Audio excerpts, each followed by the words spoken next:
Hi everybody, this is TJ with Twin Ports Reptiles, where we explore, learn, and connect with nature. Today we're going to be going over fungus gnats. We have quite an infestation that is built in our African bullfrog's enclosure. His name is Jeremiah. It's a bioactive enclosure which is prone to these types of infestations if they're not well balanced. So we're going to be going over what causes these infestations, a few different methods that you can go about to fix them in a safe and healthy way for the animal. And then we are going to wrap it up with providing him with a new bioactive enclosure that is built in mind to prevent these infestations from ever happening again. I hope you enjoy. Alrighty, let's dive into what causes these nasty gnat infestations that we can get inside our reptile enclosures.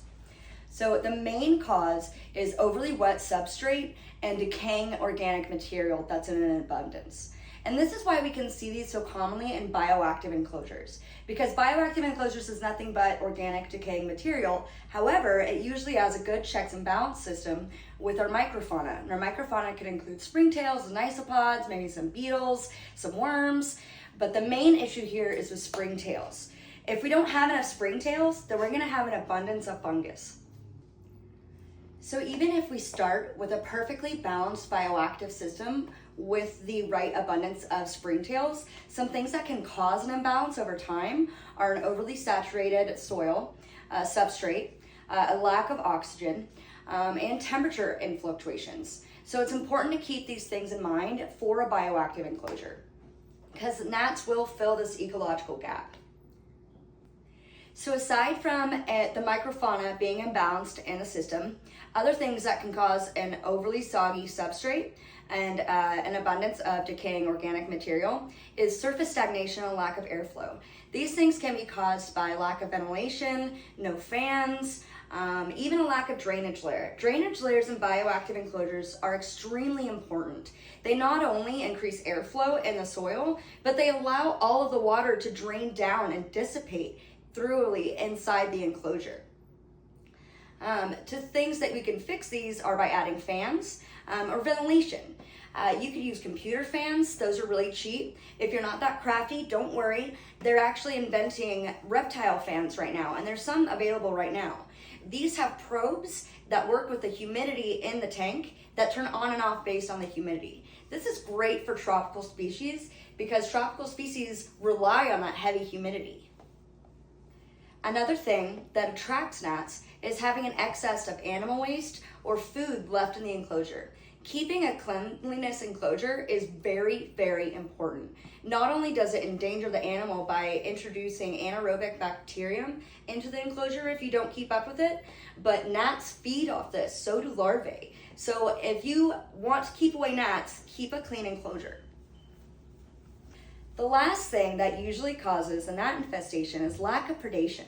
So gnats are natural in the part of decomposition in nature, but we don't get these infestations because we have all these checks and balances in nature, including predatory animals such as some amphibians or reptiles that might eat them, even smaller ones like beetles and predatory mites. They eat the larvae and the gnats, so it never gets to this infestation area. However, when we have an enclosed area that doesn't have any airflow, that doesn't have any drainage, that doesn't have any ventilation, or any predatory animals, the infestation can occur in a matter of just days. So you'll have to restart. Lastly, I would like to just let you know that these gnats are not harmful to your animal whatsoever. They are simply a symptom of your imbalanced enclosure. That is your responsibility to rebalance. And when you rebalance it, and you'll see this when I put together the bioactive enclosure for you guys, is you don't want to use any cultures or anything from the infested enclosure because you can't see the larvae. I mean, you can use it and if you sterilize the soil by baking it, but then you're just baking out all the nutrients and you're ruining a nutrient-dense soil for your bioactive enclosure, which is no good. So restart everything. So for the last portion of our video, I am actually going to put together the new bioactive enclosure. And just so you know, we're using nothing from the old bioactive enclosure other than his enrichment items, which I'm either going to soak in bleach or a 50-50 solution of alcohol like vodka and water. and soak it, and then I'm gonna let it air dry before I put it back in here. If you use bleach, make sure you scrub really good with hot water after you let it sit for a minute. But it's important to clean these enrichment items as such, especially if they're porous, which most enrichment items are.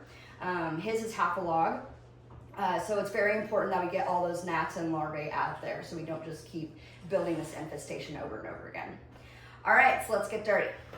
So when you start a bioactive enclosure, it's really important to have a drainage layer, especially the more tropical you get in species.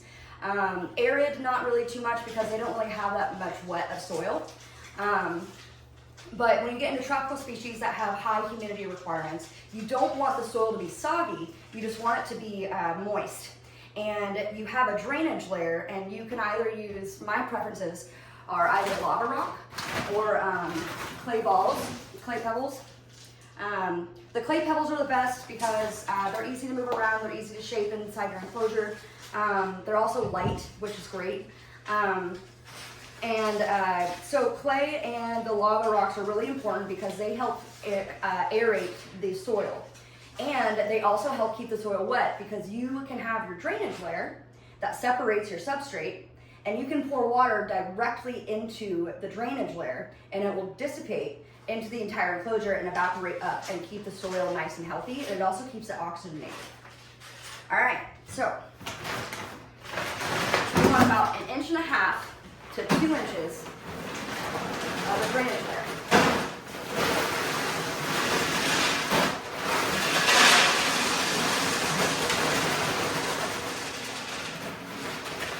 And I'm going to do 1/2.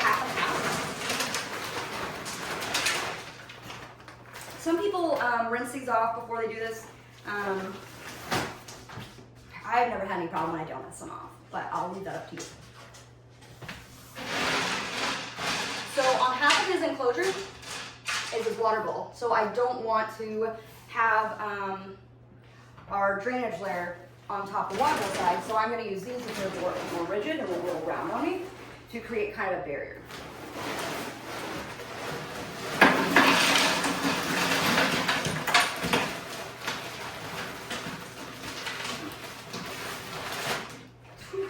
That one's a bit more dusty than I thought it was going to be.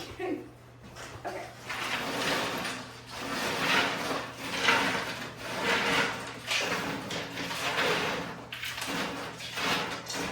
About, yeah. Whew, that was great. All right, and drainage layer done. Okay, so next you're going to create your mesh barrier. This is very important because you don't want your substrate to just fall straight through into your drainage layer. It is so expensive to get these at PetSmart or any animal store, and they're honestly really flimsy and annoying.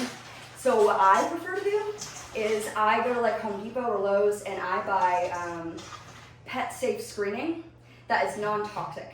It's much more durable, it's easy to work with. I have a huge roll of it over there, it lasts forever. If you go to a pet store and try to use their substrate barriers for an enclosure this big, you're gonna spend a bunch of money and have a bunch of tiny little soft things that don't really do the job. So that's just my preference.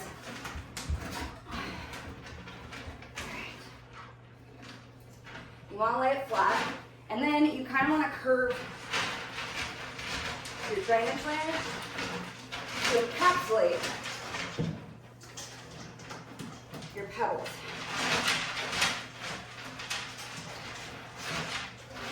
And this helps ensure that there's a separation between soil and your drainage layer.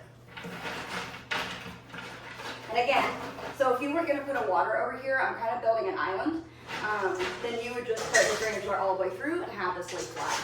Also, I'm sorry for the ruckus. I have a rowdy iguana in the background. It's breeding season, yay. Okay, so since I am gonna have water, again, island, if you weren't going to, just put it straight flat. All right. Now, so I have a few different types of substrates over here.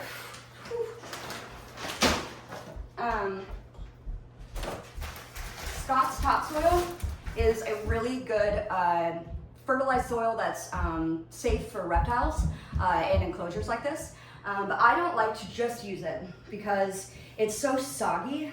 There's no perlite, there's no really structure, so you'll have a really, really soggy substrate if you only use that. So what I'll do, first off, this is just some Reptile chips.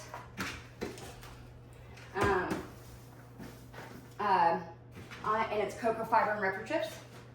I'm going to stabilize the substrate barrier by actually, hold on.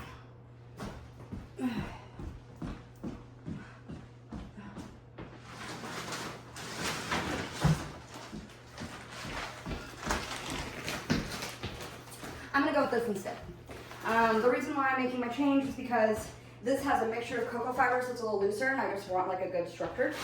And this just helps stabilize the soil.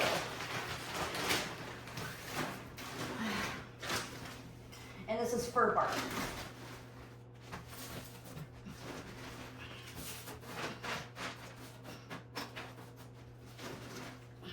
All right.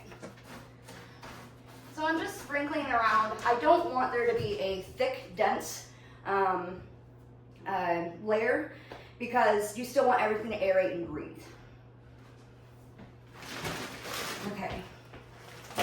Now,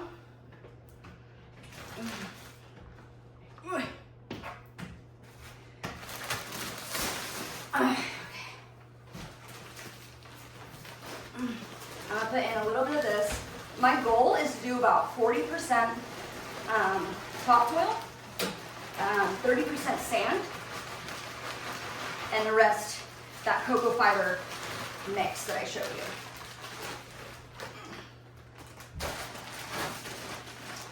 I'm gonna put on my gloves so I don't get crazy dirty.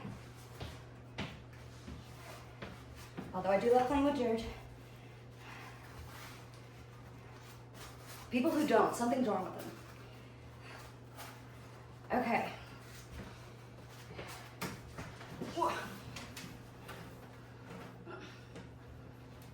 So I'm gonna go ahead and spread it around. I kind of put a little bit more than I wanted to in here, but that's okay because African bullfrogs get huge. Right now he's about this big. I'll show you him in a minute. But they get about 9 inches in diameter. They're arguably one of the largest bullfrogs in the world. They're also known as a pixie frog, but they like to burrow. So I'm not worried about this extra stuff. I am gonna go ahead, this is not a requirement for Bioactive. However, especially since we've had gnats, it kind of helps combat gnats by keeping everything oxygenated. And just keeps the soil healthy. So I'm just doing a really, really light sprinkle. If you ever use charcoal, you really don't even need it. Like, I'm just going to because of gnats. Especially if you have fertile soil. Okay. Now, play sand. And you can just get this at Home Depot. It's really just play sand, what you put in the sand box.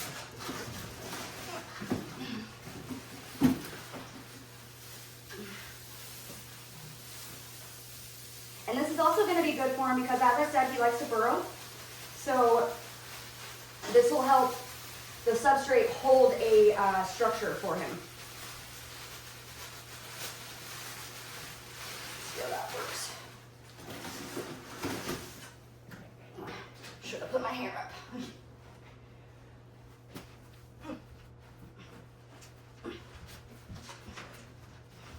And you just want to give it a good mix.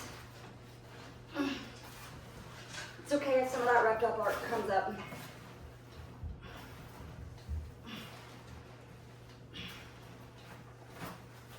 All right. Okay. Whew. All right, so we have sand. Now I'm gonna finish our mix with this guy. And sometimes with tropical enclosures, it's nice to put sphagnum moss or peat moss, either or, inside the substrate. But since I am combating gnats, I don't want any extra retained moisture in a substrate. So I'm just gonna lightly sprinkle some sphagnum on top. And actually for the first like month or so, until I can get rid of these nasty little buggers, I am going to try to keep like the very, very top layer of the soil dry and just let the rest of it be moist. And that's to help combat gnats. But eventually it won't matter because they will be gone soon. Okay. And then again, like I did before, when I first started this, I'm gonna put some chips on top just to stabilize. Oh, before I do that, I almost forgot the most important part, Bioactive. Springtail's nice pod to clean up crude. You can sometimes use beetles, worms, other fun things. I did not take this culture from his. I'm tossing everything in his because of the larvae. I actually obtained this from a different snake who is completely healthy, and it's fine to take culture substrates from a different snake. Okay, Geronimo.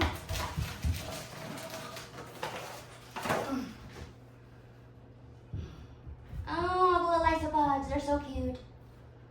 Little roly-polies. If you can see him, I don't know if you can see that far. He's orange. They're so cute. Okay, all right. So, we have our base mix. Now, as I said before, I'm just going to lightly throw some sphagnum in here.